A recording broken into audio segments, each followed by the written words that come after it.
Assalamualaikum warahmatullahi wabarakatuh. Anda rindu mendengarkan kajian-kajian dari ustadz-ustadz kita dari Aceh? Kunjungi channel YouTube Maulizul Akbar NAD. Subscribe, like, share, komen.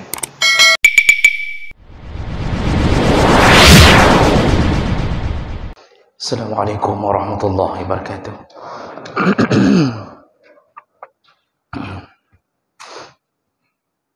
Alhamdulillahi rabbil alamin. Wa bihi nasta'in ala umuri dunya waddin. Asyhadu an la ilaha illallah wahdahu la syarika lah. Wa asyhadu anna Muhammadan 'abduhu wa rasuluhul karim. Allahumma salli wa sallim ala nabiyyina wa sayyidina Muhammadin wa ala alihi wa ashabihi ajma'in. Amma ba'd. Rabbi shrah li sadri wa yassir li amri wa hlul 'uqdatam min lisani yafqahu qawli.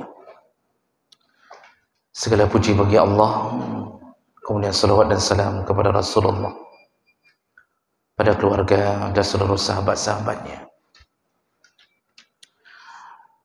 Bapak Ibu jamaah salat maghrib dan Isya yang Allah muliakan insyaallah. Malam ini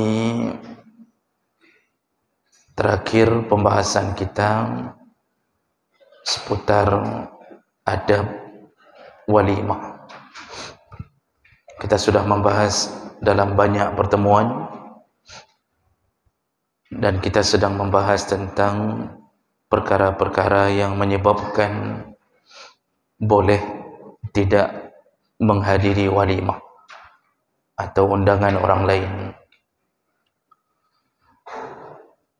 Di pertemuan yang lalu kita sedang membahas tentang perkara-perkara yang menggugurkan kewajiban hadir dalam walimah yang dilihat dari sisi orang yang mengundang. Dan kita sudah bahas beberapa di antaranya, yaitu boleh tidak hadir ke walimah apabila orang yang mengundang ada niat membangga-banggakan hartanya, ada niat sombong untuk memamerkan hartanya, bermegah-megah,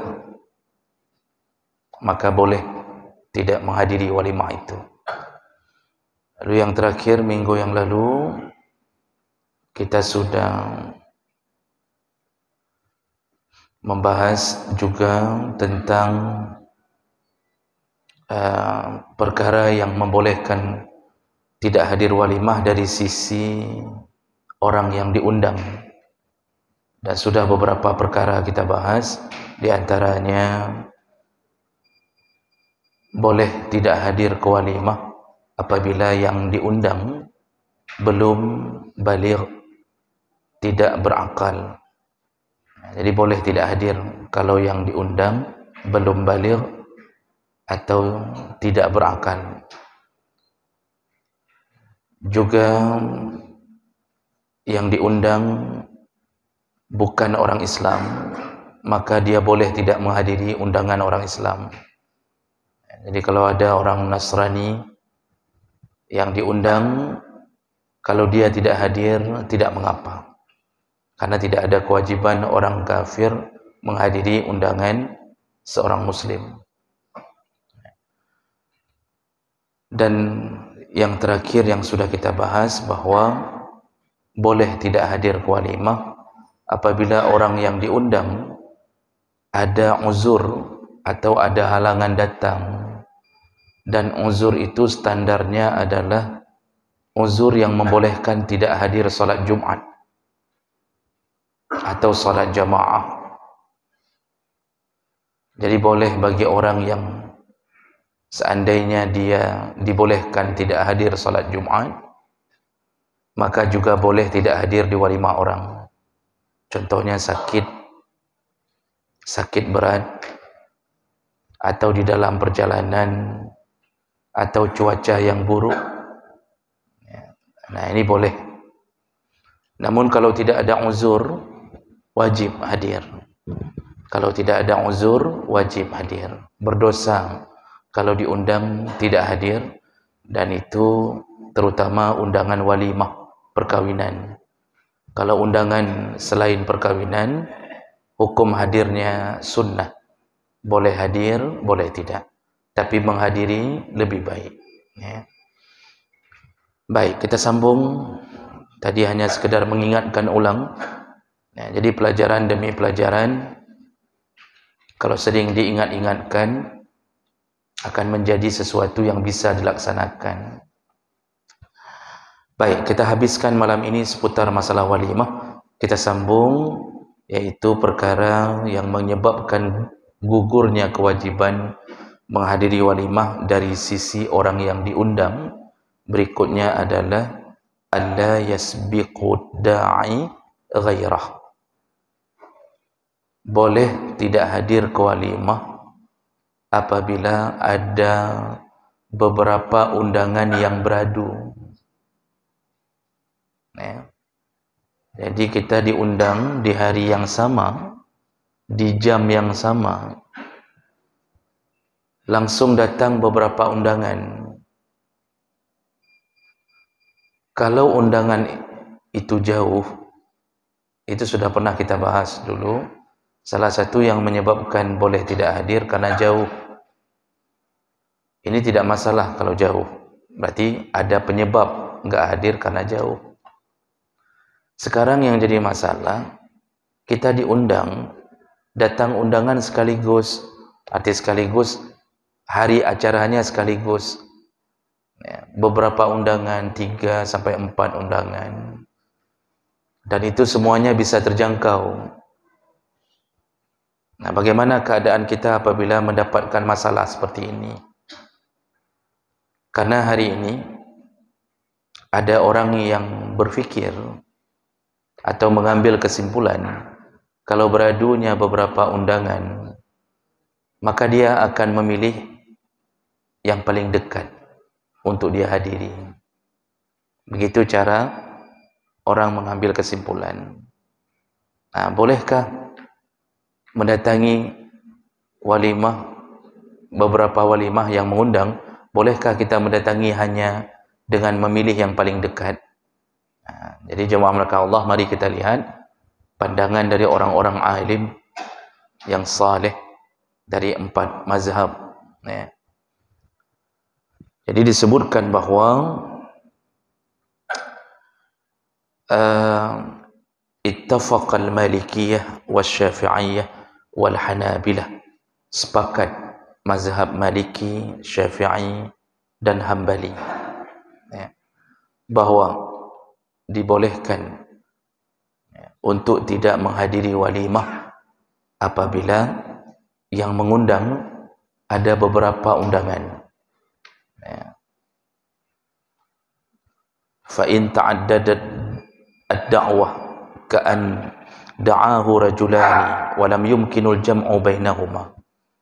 Contohnya ketika ada 2 orang yang mengundang dan acaranya di hari yang sama, ya, maka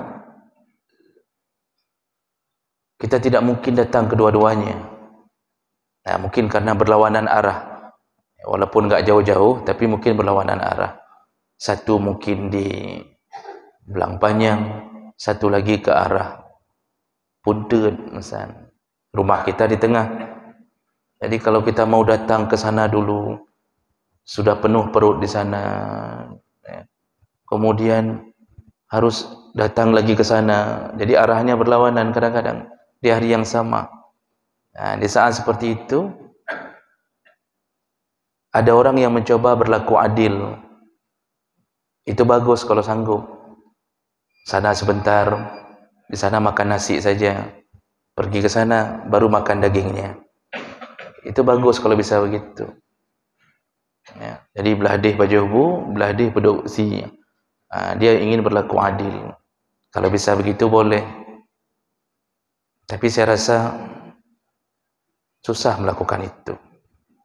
Ya. Tapi ada orang yang di sana makan sedikit, di sana makan sedikit.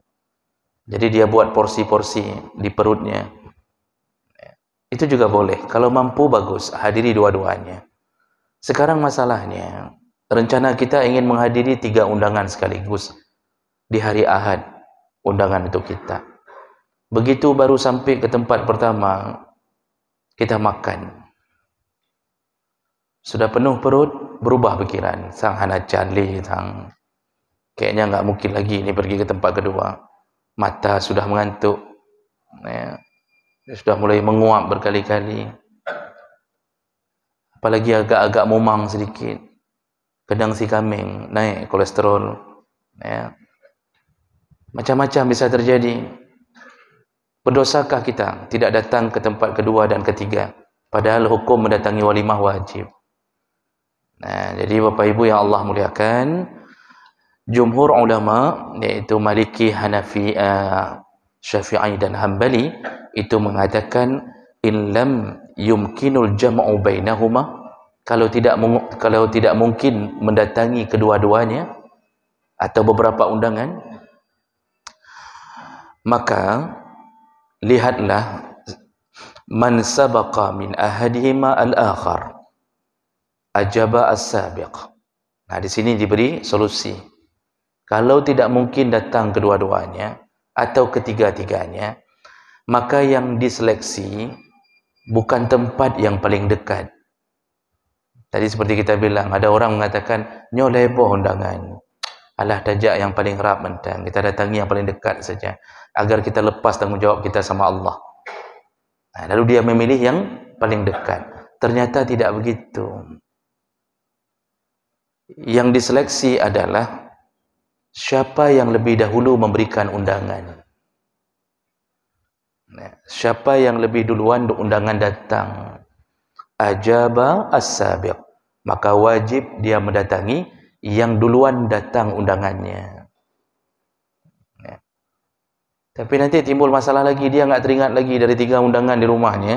Nyoso ile yang punyo. Maka ketika datang undangan, Bapak Ibu, itu diberi tanda. Ini nomor 1, nomor 2, nomor 3. Kalau setiap kebiasaan beradu-beradu begitu, maka yang wajib dihadiri yang pertama kali ngundang. Siapa yang pertama? Mungkin nasib kita beruntung yang pertama ngundang yang paling dekat. Ya sudah, berarti sudah bebas. Yang 2 lagi tidak datang, tidak lagi menyebabkan dosa. Tidak berdosa. Ya. Tapi bisa jadi nasib kita kurang beruntung, yang pertama datang undangan yang paling jauh. Ya penuhilah. Itu duluan yang harus dipenuhi. Ya. Kalau kita memenuhi undangan yang datang berikutnya, maka kita telah berkhianat kepada yang mengundang. Ini ada 3 undangan. Duluan datang si A. Karena rupanya jauh, kita pilih yang dekat. Kita telah berkhianat pada orang yang mengundang pertama. Karena waktu dia mengundang, belum ada orang lain yang mengundang. Dan di saat dia mengundang, kita telah jatuh ke dalam hukum wajib datang. Maka dia duluan yang wajib kita datangi.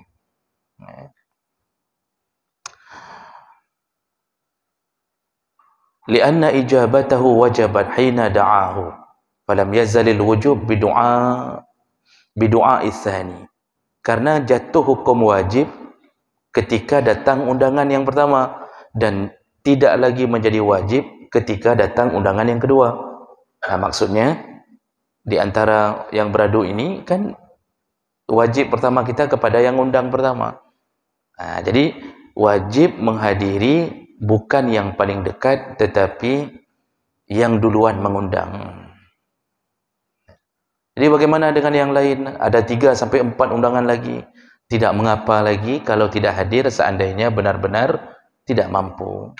Kadang-kadang kalau kita paksakan, Pak, hari Minggu itu menjadi hari kelabu. Kalau kita paksakan diri, tiap-tiap minggu undangan. Tiap hari Minggu undangan.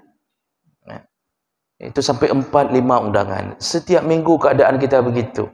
Istri sampai minta cerai gara-gara urusan itu. Istri mengatakan, "Idron gaduh tapi dengan undangan. Kapan mau bawa kami ke Gunung Salak?" Kata si istri. Istri belum tahu jalan ke Gunung Salak udah rusak. Itu anak-anak komplain semuanya. Apa juga ayah ceramah sama orang bilang sayang anak, sayang anak, sayang anak. Sama anak sendiri saja enggak sayang. Tiap-tiap minggu ke walimah, dari pagi sampai cok urut walimah tapi sampai anak mengundurkan diri jadi anak. Istri juga enggak mau peduli. Akhirnya istri sama anak pergi rekreasi berdua. Jadi kalau setiap minggu begitu-begitu, sehingga kita harus hadir semuanya, kita disibukkan dengan undangan itu setiap minggu. Walaupun sebenarnya itu wajib kita datangi, namun di saat beradu, maka yang pertama yang wajib kita datangi. Nah, yang pertama. Baik. Kemudian, summa ikhtalafu fi man yuqaddimu in lam yasbiq ahadud da'yain al-akhar. Sekarang timbul masalah baru. Ada yang para ulama kemudian berbeda pendapat ketika bukan undangan yang datang itu, kita tidak tahu mana duluan yang datang karena sekaligus datangnya. Contoh sekaligus datang bagaimana? Yang undang jamaah masjid, yang diundang gurunya, dititip ke panitia masjid. Sudah ada 5 jamaah masjid ngundang, titip ke pengurus masjid. Pengurus masjid nunggu kapan jadwal ustaz itu, jadwal tengku itu untuk memberi pengajian di masjid. Begitu tengku itu datang, dikasih tahu tengku, nyo na undangan, nyo 5 draw. 5 orang mengundang. Pas kebetulan undangannya semua di hari yang sama, kita terima pun undangan 5-5-nya di waktu yang sama. Kalau tadi kan masalah tadi, dia antar ke rumah misal. Itu siapa duluan? Dialah yang wajib dilayani duluan. Ya, atau didatangi duluan. Sekarang 5 undangan sekaligus datang di tangan kita. Atau 2 undangan lah minimal. Sekaligus datang di tangan kita. Nah, ini bagaimana kalau terjadi seperti ini? Ada orang yang mencoba adil. Kujak mati robi. Kata dia. Kalau tadi yang adil pertama, dia coba datang sana sikit. Itu bagus. Ini ada yang coba-coba adil dengan mengatakan, saya enggak datangi satu pun. Nah, biar enggak ada yang merasa sakit hati. Akhirnya dia enggak datang. Ini bukan adil, ini bangai. Dari 2 undangan enggak satu pun dia hadiri karena dia ingin mengatakan bahwa biar enggak ada yang sakit hati. Bukan begitu caranya. Maka para ulama, imam-imam mazhab berbeda pendapat tentang masalah ketika di tangan kita tiba-tiba 2 undangan sekaligus datang di jam yang sama, di menit yang sama, acaranya pun di hari yang sama. Kalau bisa hadir dua-dua seperti tadi, alhamdulillah bagus. Sekarang enggak bisa. Apalagi kadang-kadang ada orang hari ini ngundang itu di hari kerja. Ya enggak mungkin kita berbulak-balik karena jam kerja harus masuk lagi 1:30. Apalagi ngundangnya di hari Senin dan Kamis. Ada sebuah kebiasaan hari ini buat walimah di hari Senin dan Kamis. Padahal Senin dan Kamis itu memang betul hari mulia. Tapi hari mulia untuk siapa? Untuk yang berpuasa. Bukan hari mulia untuk membuat walimah. Itu hari mulia untuk yang berpuasa. Kata Rasulullah sallallahu alaihi wasallam, "Tu'radul a'mal yaumal isnin wal khamis." Diangkatnya amal hari Senin dan hari Kamis. Wa ana uhibbu ay yurfa'a amali wa ana sha'im. Dan aku suka ketika amalku diangkat, aku dalam keadaan tercatat sedang berpuasa. Maksudnya, malaikat kan shift. Dan shiftnya malaikat ganti sebelum maghrib, sebelum kita buka puasa. Jadi ketika malaikat yang jaga kita, mencatat kita dari pagi sampai sore, itu ketika shift mengganti dengan malaikat lain sebelum maghrib, catatan yang dia bawa terakhir adalah catatan kita sedang berpuasa. Itu maksud Nabi sallallahu alaihi wasallam. Jadi malaikat shift itu bukan bermakna malaikat enggak sanggup jaga. Kalau satpam security shift karena enggak sanggup. Malaikat bukan. Malaikat itu hanya mengemban tugas dari Allah untuk membuktikan kekuasaan Allah, bukan menunjukkan bahwa mereka tidak mampu. Jadi jemaah maka Allah Subhanahu wa taala, Senin Kamis itu hari mulia untuk yang puasa. Yang tidak puasa, apakah begitu bangun di hari Senin? Ini bangun di hari Senin nih, Pak. Senin subuh, sembahyang subuh enggak ada, salat duha enggak ada, duhur enggak salat, asar enggak salat. Lalu dia mengatakan, "Nyoro mulia." Apa? Ini hari mulia nih. Jadi begitu kakinya diinjak di hari Senin, nafasnya bergerak di hari Senin, lalu dia merasa tercatat pahala otomatis. Tidak. Tidak begitu. Hari Jumat mulia untuk siapa? Untuk orang yang memuliakan Jumat. Untuk orang yang pergi ke masjid di awal-awal waktu, kemudian salat Jumat, dengarkan khatib, dia tidak bicara, dia duduk di saf pertama, maka kata Rasulullah, dia mandi, mulai dari mandi sampai selesai Jumat. Dia datang ke masjid cepat, lalu dia duduk di saf pertama, dia dengarkan khutbah, lalu dia salat 2 rakaat. Selesai salat, apa kata Rasulullah dalam hadis? Diampunkan dosa-dosanya yang telah berlalu. Berarti mulianya karena menghormati hari Jumat, ibadahnya. Sedangkan mereka yang jogging di hari Jumat, berpahalakah jogging di hari Jumat? Jadi ada orang kantor-kantor sengaja buat acara, kita ini senam di hari Jumat. Buat acara senam di hari Jumat. Ibu-ibu di depan, bapak-bapak di belakang. Yang hotel senam, dua ke perumah, rada dua ke perumah. Ya. Lalu mengatakan, ni hari baik untuk senam. Mana ada hari baik untuk senam? Malah kalau menghiasi hari Jumat dengan maksiat model begitu, menjadi hari terburuk. Jadi Jumat itu mulianya kepada yang memuliakan Jumat. Bukan apalahu yang duduk-duduk tidak solat lalu otomatis dapat pahala begitu saja. Tidak. Agar jemaah maka Allah, ketika kita buat acara walimah di hari Senin dan Kamis, hukumnya boleh, mubah. Tidak berdosa. Tapi yang perlu kita ingat, otomatis kita telah mengundang orang-orang yang melakukan puasa sunnah.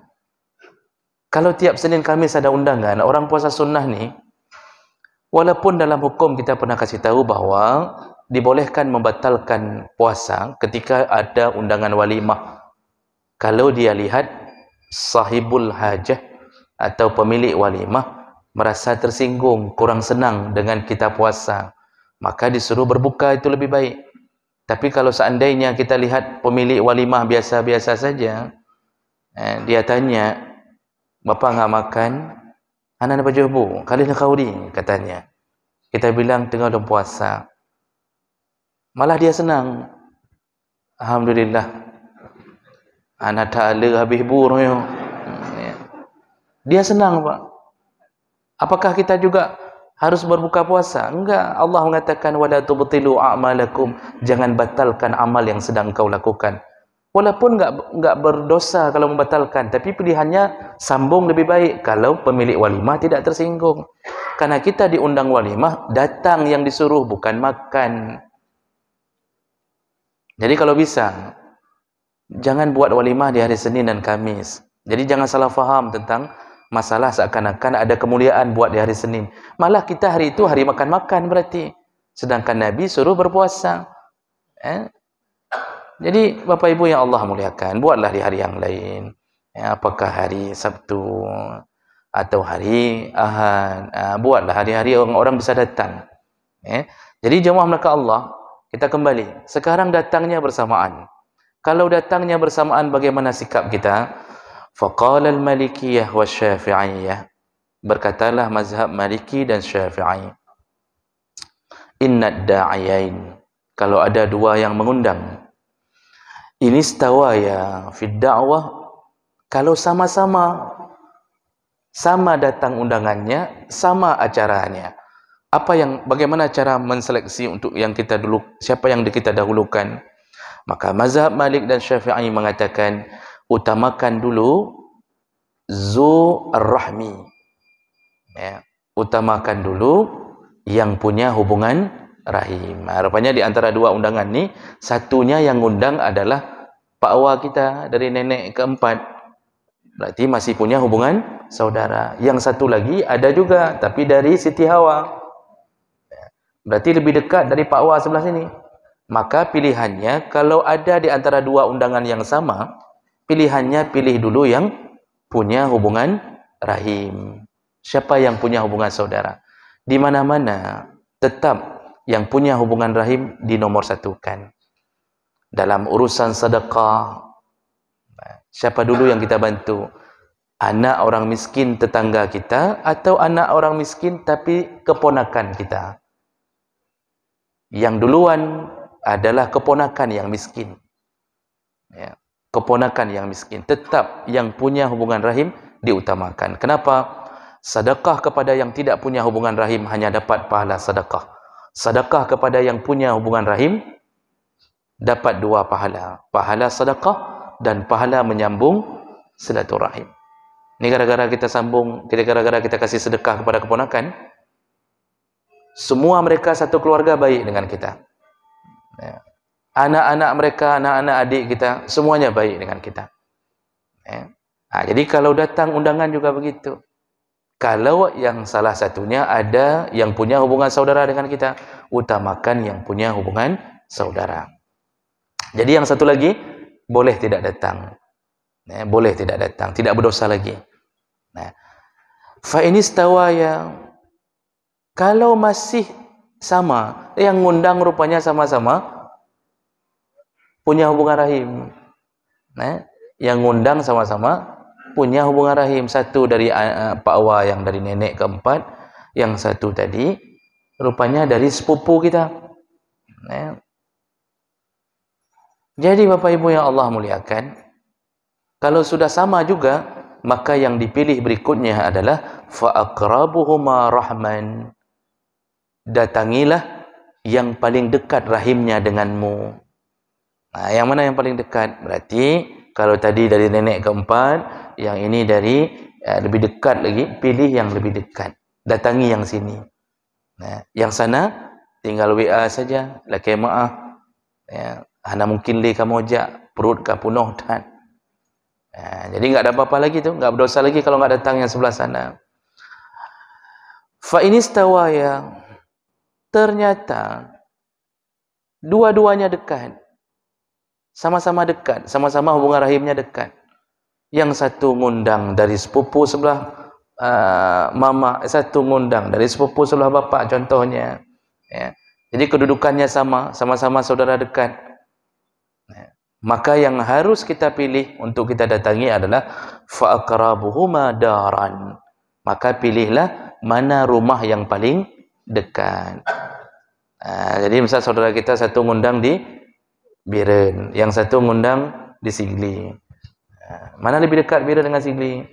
Bagi orang Sigli tentu Sigli lebih dekat. Nyo tertanya dari tanya Pak di Lok Semawe.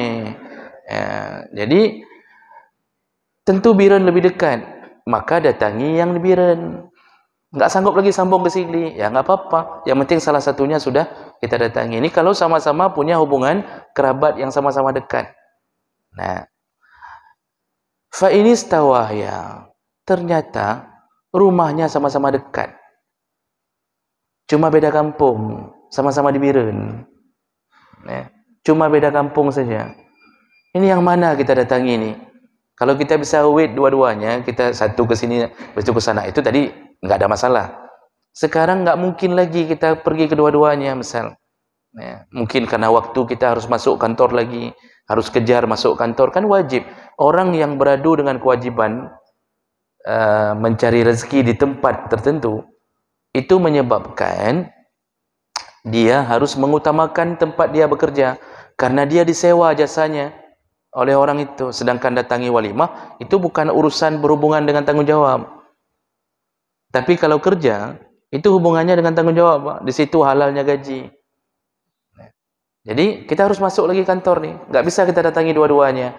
Sama-sama dekat saudara kita yang mengundang. Cuma beda-beda kampung saja, di tempat yang sama. Siapa yang harus kita datangi? Nyo kabingung nyo misal. Kapalo nyo sama-sama. Tajak belah no. Kita datangi yang sini, nggak enak yang sana, kita datangi yang sana. Nanti dibilang kenapa nggak datang, macam-macam. Akhirnya kita bingung. Sedangkan kita cuma bisa datang ke satu tempat. Maka aqra'u bainahuma fa ayyuhuma asabathul qur'ah ajabahu. Solusinya adalah dengan mengundi nama di antara keduanya. Jadi yang misal yang ngundang di sebelah sini apa Ahmad, ya, yang sebelah sini apa Dolah misal, sama-sama saudara dekat, sama-sama tinggal dekat, maka tulis nama Pak Ahmad dengan apa Dolah dalam kertas, lalu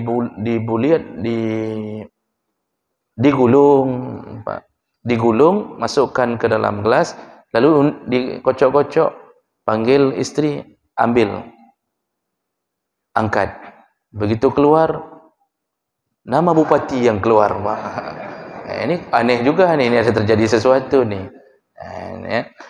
Keluar nama salah satunya, di situ berarti jawabannya adalah yang keluar nama. Kenapa sampai para ulama bicaranya masalah ngundi? Karena setiap undian ada campur tangan Allah di situ. Nabi Yunus ketika kapal oleng, nahkoda mengatakan ada yang berbuat dosa di antara kita. Karena tidak biasanya kapal diserang gelombang sampai oleng begini. Akhirnya nggak ada yang mau mengaku siapa dosa. Nabi Yunus pun mana mungkin mengaku dia nabi. Padahal dia melarikan diri dari kampung Nanewa, tempat Allah utus dia. Jadi Nabi Yunus kecewa kenapa kampung itu bertahun dia berdakwahkan tapi tidak mau beriman. Nah, Nabi Yunus hilang kesabaran di saat itu, dia akhirnya pergi meninggalkan kampung itu, meninggalkan tempat itu.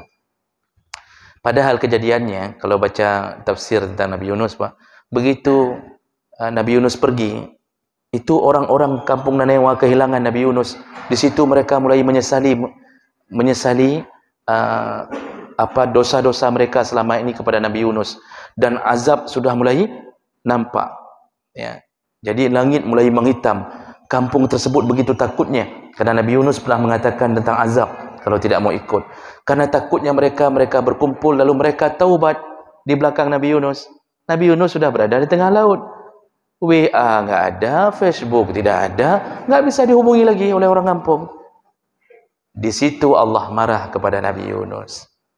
Akhirnya diundi, keluar nama Nabi Yunus. Orang-orang nahkoda ada yang kenal sama Nabi Yunus itu di atas kapal itu. Mereka mengatakan, nggak mungkin Yunus, ini orang saleh, ini Nabi Allah, nggak mungkin Yunus. Nabi Yunus diam saja, dia tidak kasih tahu tuh apa yang terjadi di belakangnya. Akhirnya diundi ulang, karena jangan sampai Nabi Yunus, nggak mungkin ini kejadiannya, undi ulang. Begitu ditarik nama, Nabi Yunus lagi. Masih orang nggak percaya. Dibuat undian sekali lagi, ditarik lagi nama dalam kertas, Nabi Yunus lagi. Kalau bukan karena Allah yang memainkan peranannya, sungguh tidak mungkin nama-nama yang sama keluar. Nah, makanya undian itu, Pak, itu menyelesaikan masalah. Nabi SAW itu kalau sudah pergi safar, itu selalu diundi istri-istrinya. Diundi. Siapa yang sudah pergi bulan lalu itu tidak masuk lagi ke dalam kotak undian. Jadi diundi, yang tertarik namanya dialah yang pergi bersama Nabi. Nggak ada yang komplain satu pun, karena di situ mereka tahu Allah telah menentukan bahwa fulan yang pergi dengan Nabi. Nah, makanya Bapak kalau pergi kemana-mana diundi. Nama-nama istri itu diundi. Nah, jadi begitu. Undian dengan sesama istri, bukan dengan selingkuhan. Jadi jamaah maka Allah Subhanahu wa taala, begitulah cara menghadapi undian yang sama. Baik. Waktu sangat singkat. Ini pembahasan terakhir kita. Walaupun masih ada satu lagi tapi enggak terlalu penting, karena ada khilaf tentang masalah hakim. Boleh enggak hakim datang ke walimah, sedangkan yang punya walimah masih di dalam persidangan, masih ada masalah. Ada yang mengatakan enggak boleh, nanti hakim menjadi fitnah, seakan-akan dia membela orang yang sedang di dalam dia proses. Tapi mazhab Syafi'i, Maliki dan Hanafi mengatakan boleh. Boleh, karena nggak ada hubungan antara kerja hakim dengan undangan walimah. Baik, demikian insyaallah di pertemuan yang akan datang kita masuk ke judul yang lain yang bermanfaat bagi kita dalam kehidupan kita sehari-hari. Semoga yang hadir Allah telah catatkan pahala, dan semoga Allah kumpulkan kita kembali di dalam surga-Nya. Amin ya rabbal alamin. Subhanakallahumma bihamdik, asyhadu an la ilaha illa anta, astaghfiruka wa atubu ilaik. Wassalamu alaikum warahmatullahi wabarakatuh.